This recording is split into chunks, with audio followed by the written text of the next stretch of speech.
Morning guys, starting to hike. We're heading up to one of my favorite places in the Canadian Rockies, a place that some of you might be familiar with. Had a pretty good sleep last night and my shoes are holding up great. I know some of you are probably curious about how the super glue was working, and once I got to camp I took a look at the heels and there is no lifting anymore. It was like they're brand new, and I was after 33 kilometers of hiking, so I'm pretty confident that they're going to continue to hold for the rest of the hike today and until I hit my zero in, I guess, 2 days now. So that's exciting. Going to get to have a little bit of a rest. You'll have to excuse me, I'm not at my best. I've been drunk for a year. I need home for a rest. These soul complications will soon be my death. I've been sick for a month. I need home for a rest. We're hiking the Great Divide Trail.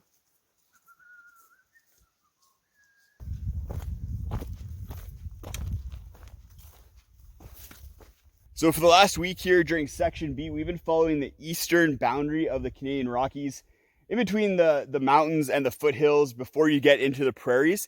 And it's been awesome. We've been seeing some really cool things, but today we're gonna pop over that eastern boundary and start getting into the meat and potatoes of the mountains. Right in between this peak and that peak right there is a pass that we're gonna be going up and over.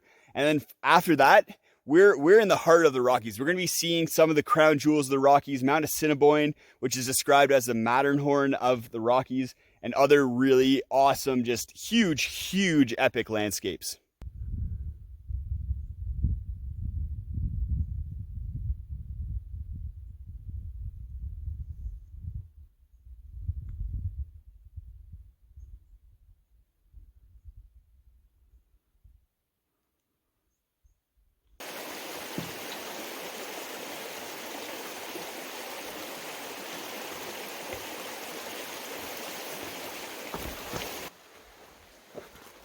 Little registry box. Just found my buddy Jesse's entry here. He runs the YouTube channel Backcountry Forward. That's his logo there. Says it's great to see all the people who are out and hiking. Let's see what the most recent posts or messages are here. August 10th, that looks like the most recent, so that's 3 days ago now. Watered into Jasper. Haven't seen anyone in 3 days and loving it, Callum. Yeah, so that's a bit of a contrast. And for me, I haven't seen anyone in going on 5 days now. So pretty crazy. I'm just gonna sign this and then we'll keep on hiking.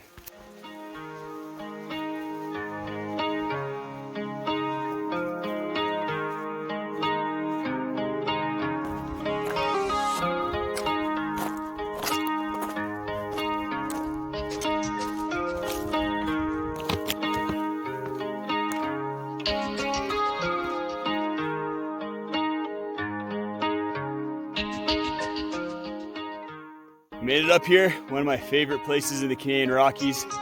Some of the best views and just all around majestic areas that I've ever been to.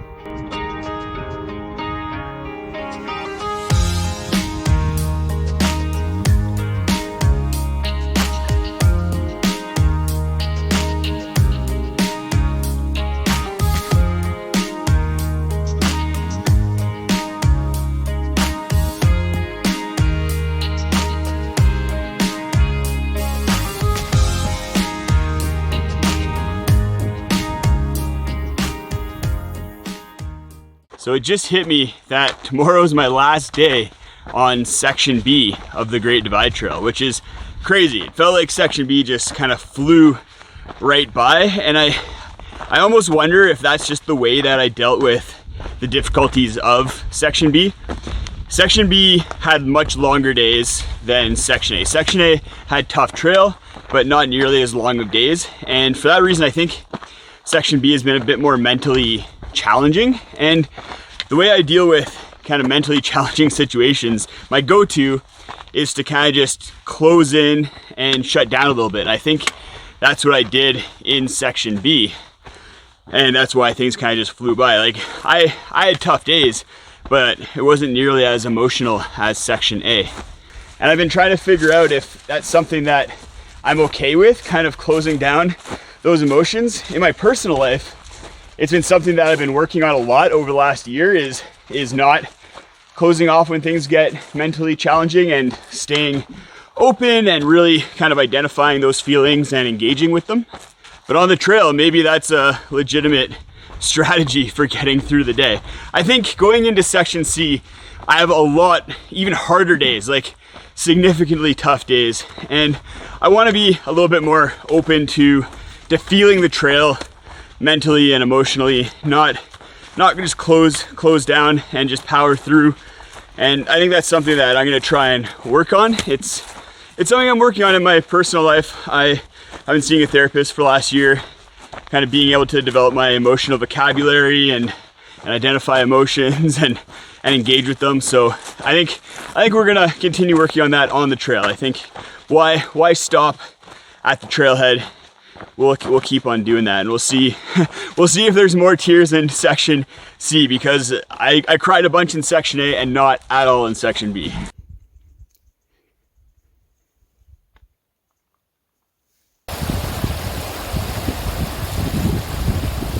A little bit of a road walk just to finish the day off, but might see some humans.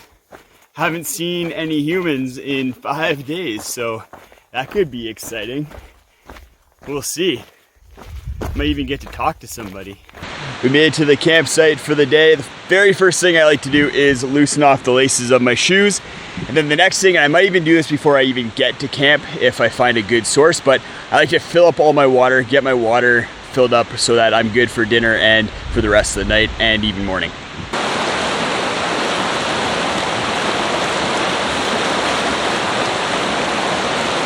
I then try to find where I want to set my tent up. I try to avoid setting up near eating areas or campfires, because in case there's food remnants in the campfires, but at this site there's really not a whole lot of options. The other thing I look for is tree cover and not being in a low area. I don't want to be setting up in a swamp, and ideally I'll have some big trees overhead in case it's a clear sky like it will be today. Then that will help with avoiding condensation all over the inside of my tent. This spot here looks pretty good. It's a little bit close to the road, but I haven't seen anybody all day. Haven't seen anybody in 5 days. I had to cross a pretty big creek just to get to this campsite, so I don't think I'm going to be seeing anyone, especially because it's not a weekend. And then once I've kind of chosen a site, I just want to take a look at it, make sure it's flat in all directions, because the last thing you want is to be sleeping on an angle in any direction. I've done it a couple times on this trip already, and it's not fun.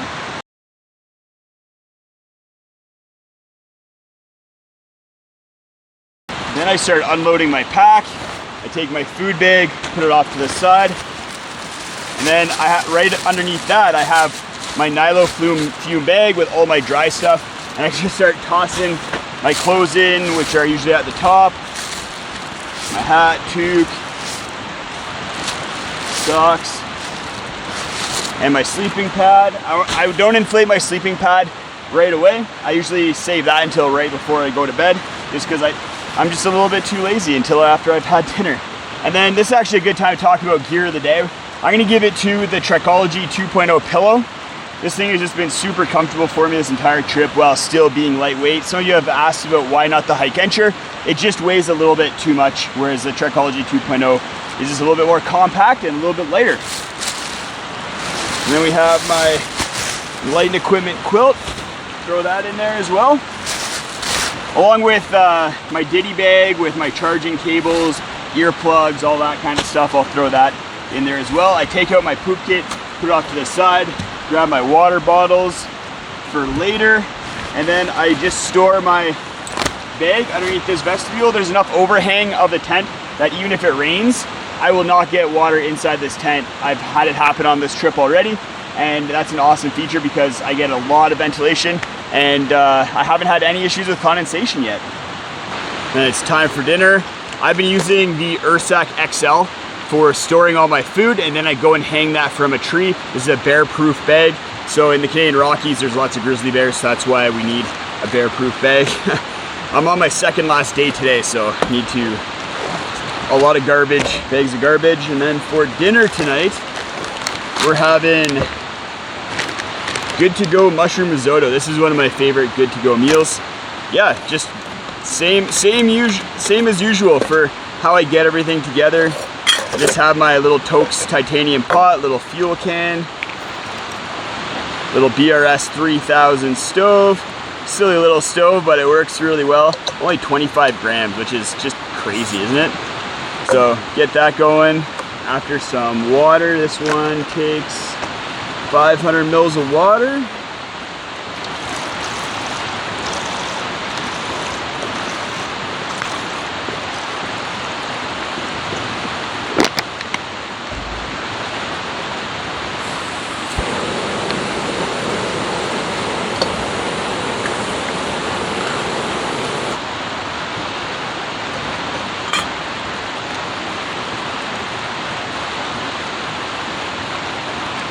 And then when I'm waiting for this to rehydrate, I go get my stretch on in the 15 to 20 minutes that I'm waiting. I usually start from the bottom and then work my way up. So starting with the calves, I like to find something to angle my foot on and then stretch my calf out. I find tree roots work really well. So I usually hold each stretch for about 20 seconds. I find with hiking, my hips get really tight. So stretching out my hip flexor is really important. And then as well, my glutes get really tight as well. So I do a lot of glute stretching, a couple different stretches usually. And I've been finding that stretching is probably why my legs feel so good day after day. Even though I'm exhausted and I'm achy, I don't have any injuries and I'm still able to push big miles without completely dying. And then I also, after stretching, I like to use my trekking pole to give some muscles a roll, especially my calves. My calves get really tight, so giving them a good roll is nice, as well as my quads. I'll roll them out at the same time. And then after dinner, it's wash up and laundry time. I'll usually start by giving my face and head a rinse because I get pretty sweaty every day. And having all that salt on my face just doesn't feel great, especially before bed.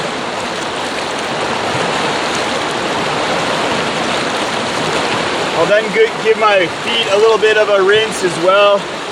Scrub them. If I want to use soap, then I'll use my wash basin and I'll grab that, pull it away, and then use the basin with soap to wash my feet. My feet get pretty ripe every day, so giving them a little wash is always really good. And then after washing my feet, I don't want to stick them back into my dirty, stinky shoes. So I have these super ultralight Mayfly sandals that I'll throw on for the rest of the day. Then for my laundry, I have this Dyneema wash basin that I fill up. Take it away from the water body, and then I can use soap, wash my socks, wash my underwear. And also if I want to have soap for a body wash, then I'll use this basin to bring water away as well. This little basin. Wash my socks. I have 2 pairs of socks and 2 pairs of underwear. So I wash each of them every single day, and then I hang them from the back of my pack to dry over the course of the next day. It's been awesome. I haven't had any blisters, and I kind of attribute it to having clean socks.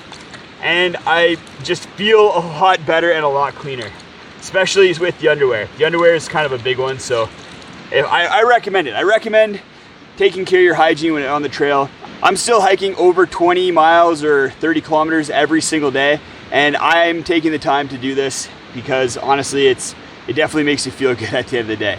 After laundry, I go to bed, usually do a little bit of reading on my phone using the Kindle app, and yeah, then go to sleep, wake up the next day and do it all over again.